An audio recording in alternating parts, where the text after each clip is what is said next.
कि last episode में हमने देखा था कि हाउजियांग के फादर युआन डीमन के साथ फाइट करते वक्त एंशिएंट दुनिया में पहुंच गए। मीनवाइल हाउजियांग की ब्लड लाइन भी एक्टिवेट हो गई थी, तो भी अपने फादर को बचाने के लिए एंशिएंट वर्ल्ड में पहुंच गया। हालांकि वो गलती से किंगलिन ट्राइब के अल्टर पर ही चला जाता है, जहाँ का ट्राइब लीडर हाउजियांग को उसके ट्राइब के लिए खतरा समझकर उसे सैक्रिफाइस करने की कोशिश करने लगा। तो उन ट्राइब के लोगों से बचते हुए हाउजियांग सीधा एक फॉरबिडन एरिया में पहुंच गया। उस जगह पर एक बहुत ही एंशिएंट पेड़ था जिस पर मल्टी कलर्ड पीच लगा हुआ है। तो हाउजियान उसे खाने के चक्कर में ब्लड जियाओ नाम के स्नेक के साथ फाइट करता है। ब्लड जियाओ ही उस फ्रूट का गार्डियन था, मगर हाउजियांग ने बाजी मारते हुए उस फ्रूट को कंज्यूम करके अपने लेवल को अप कर दिया। वो अब ऑकल्टिस्ट की पहले लेवल पर पहुंच चुका था और अब अपनी बढ़ी हुई पावर के साथ वो ब्लड जियाओ को खत्म कर देता है। इस काम में किंगलिन ट्राइब की यून ने भी उसकी मदद की थी।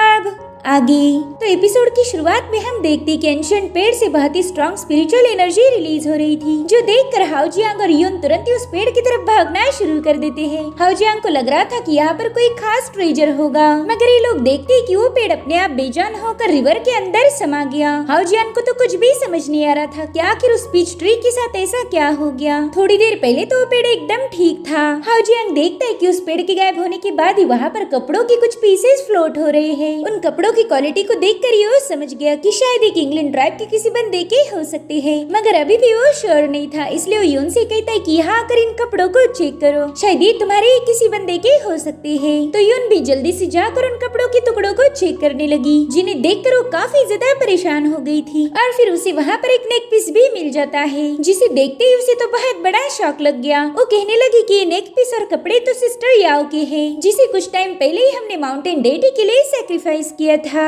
वह सिस्टर याओ यून की काफी अच्छी दोस्त थी, जिस वजह से यून इमोशनल होकर रोने लगी। इधर हाउजियांग के सामने तो काफी सारे सवाल थे। वो कहता है कि ये जगह तो सैक्रिफाइस देने के लिए यूज भी नहीं की जाती, फिर यहाँ पर सैक्रिफाइस किए हुए लोगों के कपड़े कहाँ से आ गए। और फिर थोड़ा सोचने के बाद ही वो कंक्लूजन पे पहुँच गया। वो कहता है कि इस एरिया में ब्लड जियाओ का राज था, यानी कि आज तक जितने भी लोग सैक्रिफाइस हुए वो सब के सब ब्लड जियाओ का शिकार बन गए। वो दिल में ही सोच रहा था कि अच्छा हुआ मैं उस अल्टर से भाग के आ गया, वरना ये मिस्ट्री तो कभी सॉल्व नहीं होती। ये लोग हमेशा सैक्रिफाइस के नाम पर उस ब्लड जियाओ का शिकार बनते रहते। और तभी वो देखता है कि यून तो जोर जोर से रो रही है, तो वो उसका दिल रखने के लिए कह रहा था कि शायद मेरा अंदाजा गलत होगा, तुम्हारी सिस्टर याओ वाकई में माउंटेन डेटी की सैक्रिफाइस बनी होगी। तो उसकी बातें सुनकर यून कहती शायद तुम सही कह रहे हो, मेरी सिस्टर याओ ब्लड जियाओ का शिकार नहीं बनी होगी। और अब वो हाउजियांग के कंधे पर ही सर रख के रोने लगती है, जो देखकर हाउजियांग भी काफी ज्यादा इमोशनल हो गया था। वही दूसरी तरफ हम किंगलिन ट्राइब के लीडर को देखते हैं, जो कि फॉरबिडन एरिया में आते ही ब्लड जियाओ की लाश देखता है। उसे तो ब्लड जियाओ की मौत से काफी ज्यादा दुख हुआ था। वो रोते हुए चिल्लाने लगा कि आखिर मेरे बच्चे को मार कर वो फ्रूट किसने चुराया। और थोड़ी देर में उसे रियलाइज होता है कि ये काम तो हाउजियांग के अलावा और कोई कर नहीं सकता। इसलिए वो कसम खाता है कि वो हाउजियांग को इसकी सजा जरूर देगा। जिसके बाद वो गुस्से में आकर अपने ऑरा को रिलीज करने लगा।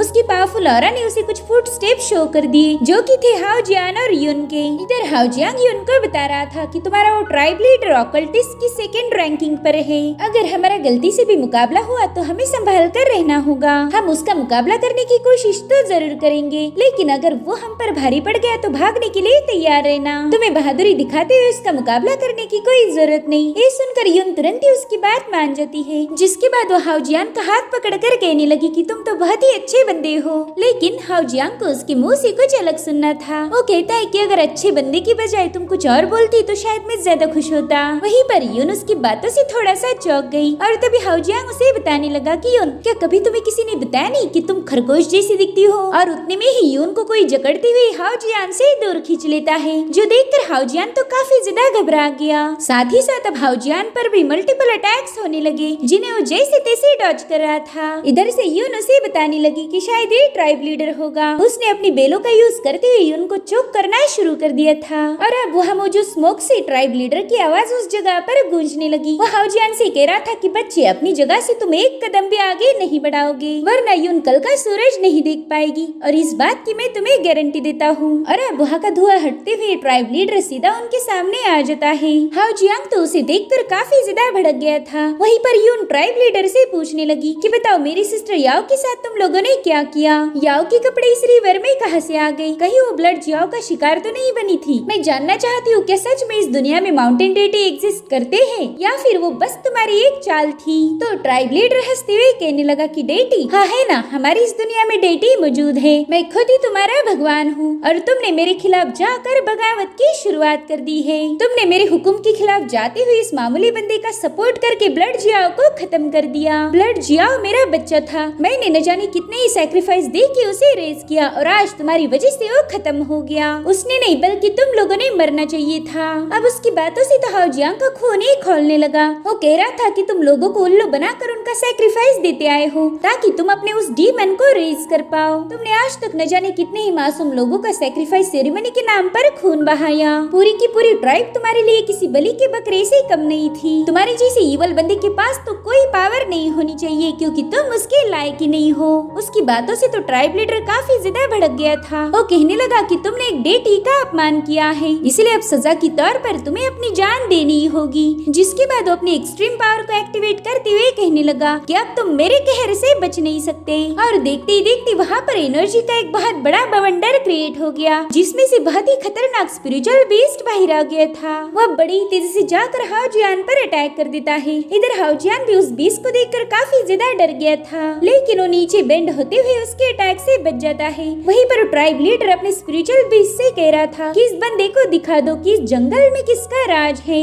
यहाँ पर इसके जैसे कमजोर लोग एक सेकंड भी सरवाइव नहीं कर सकते। तब वो स्पिरिचुअल बीस्ट दोबारा से हाउ जियान पर अटैक करने के लिए आगे बढ़ता है। इधर हाउ जियान अपनी सन पावर का यूज करते हुए उस पर मल्टीपल अटैक्स कर रहा था, मगर उस स्पिरिचुअल बीस्ट अपनी तेज स्पीड के साथ उसके सभी अटैक को काउंटर करते हुए सीधा उस पर छलांग लगा देता है। इस बार तो हाउ जियान भी उसकी मूव के सामने फेल हो गया। अब उस स्पिरिचुअल बीस्ट हाउ जियान को खाने की पूरी कोशिश कर रहा था, लेकिन हाउ जियान ने तुरंत ही उसके मुंह में अपना हाथ डाल दिया ताकि वो अपने फेस और गर्दन को उससे बचा पाए। वहीं पर यून का भी अब पूरी तरह से दम घुटने लगता है। वो चाहकर भी हाउ जियान की कोई मदद नहीं कर सकती थी, इसलिए हाउ जियांग अपनी एक्सट्रीम पावर का यूज करते हुए उस बीस्ट पर एक जोरदार पंच हिट कर देता है। तो उसके एक ही पंच में उस स्पिरिचुअल बीस्ट का काम तमाम हो गया। साथ ही साथ हाउ जियान अपनी सन पावर का यूज करते हुए उन बेलों पर भी हिट कर देता है जिन्होंने यून को जकड़ के रखा था, जिसके चलते यून सीधा आजाद होकर हाउ जियान के पास पहुंच गई। अब ट्राइब लीडर की असली हकीकत यून के सामने भी आ चुकी थी, इसलिए वो कहती है कि तुम ऑकल्टिस्ट बनने के लायक नहीं हो और न ही आज के बाद तुम हमारे ट्राइब के लीडर रहोगे। अगर तुम अपनी जान की खैरियत चाहते हो तो अभी की अभी ट्राइब के सामने जाकर अपनी सारी हकीकत बता दो। उन लोगों को सच्चाई जानने का अधिकार है। लेकिन यून की बातों से तो ट्राइब लीडर की हंसी छूट गई।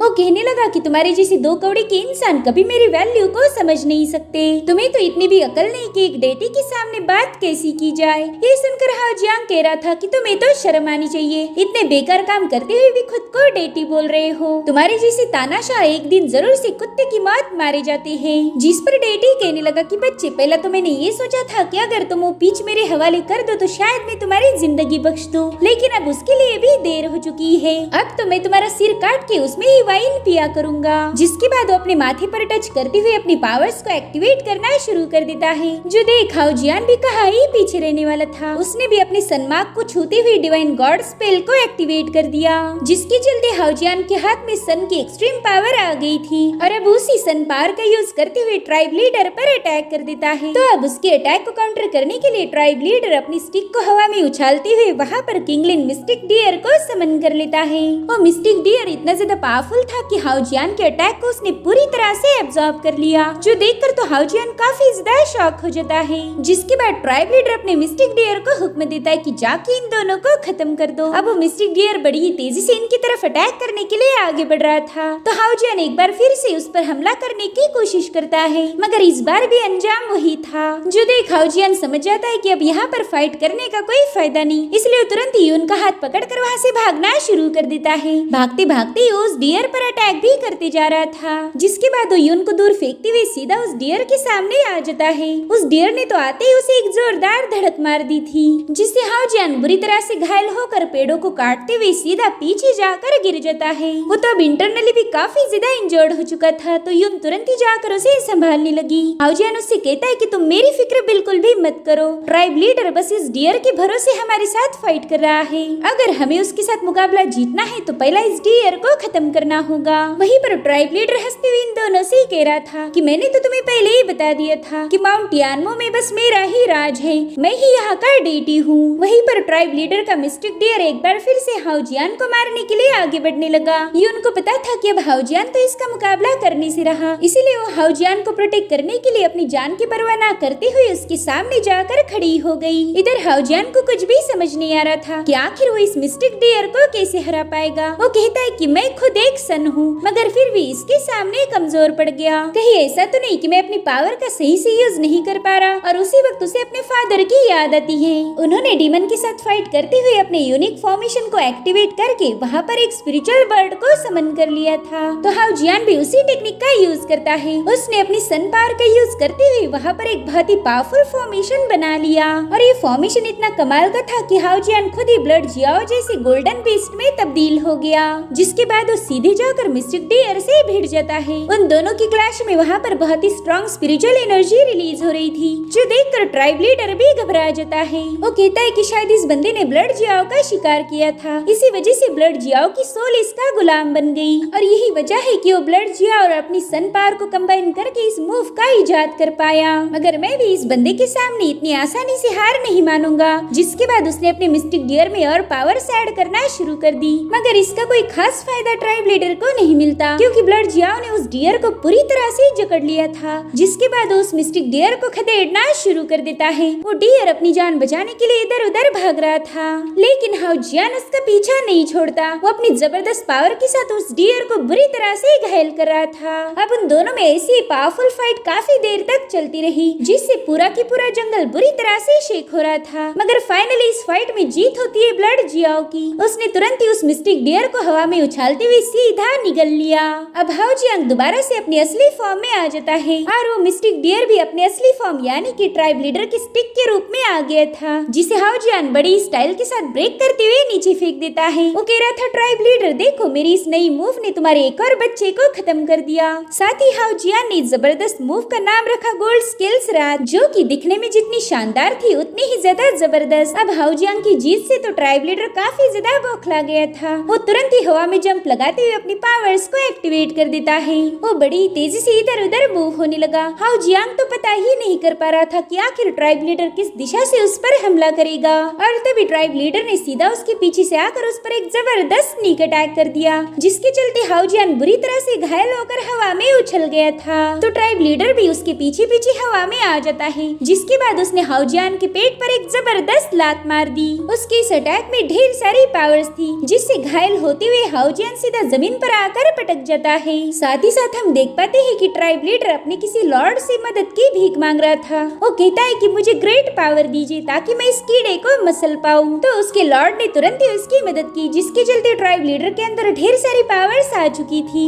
और अब वो उन्हीं शक्तियों का यूज करके एक बहुत ही पावरफुल एनर्जी बॉल क्रिएट कर लेता है, जो कि उसने सीधा हाउजियान पर रिलीज किया। इधर हाउजियान के पास वहाँ से बचने का कोई रास्ता नहीं था, जिसके चलते वो पूरी तरह से उस एनर्जी बॉल के चपेट में आ जाता है। हालांकि हाउजियान की पावर अब काफी ज्यादा बढ़ चुकी है, इसलिए ट्राइब लीडर के अटैक का उस पर कोई खास असर नहीं होता। वो सोचता है कि मैंने तो ट्राइब लीडर की पावरफुल स्टिक को भी ब्रेक कर दिया, मगर फिर भी ये बंदा हार मानने के लिए तैयार नहीं। अब तो मेरे पास उतनी पावर भी नहीं बची कि मैं इसका मुकाबला कर पाऊँ। लेकिन अब चाहे कुछ भी हो जाए मैं पीछे नहीं हटूंगा। मुझे अपनी सारी पावर को दांव पर लगाना ही होगा। जिसके बाद वो तुरंत ही अपनी नई मूव का पैटर्न क्रिएट करना शुरू कर देता है और फिर उसने गोल्ड स्केल व्राथ का यूज करते हुए सीधा ट्राइब लीडर पर अटैक कर दिया। उसका डिवाइन बीस्ट बड़ी तेजी से ट्राइब लीडर के हर एक अटैक को एब्सॉर्ब करते हुए सीधा उसकी तरफ आगे बढ़ने लगा। और गाइस वाकई ये फाइटिंग सीन बहुत ही ज्यादा जबरदस्त थे। इधर ट्राइब लीडर अपनी पूरी पावर का यूज करते हुए ब्लड जियाओ का मुकाबला कर रहा था।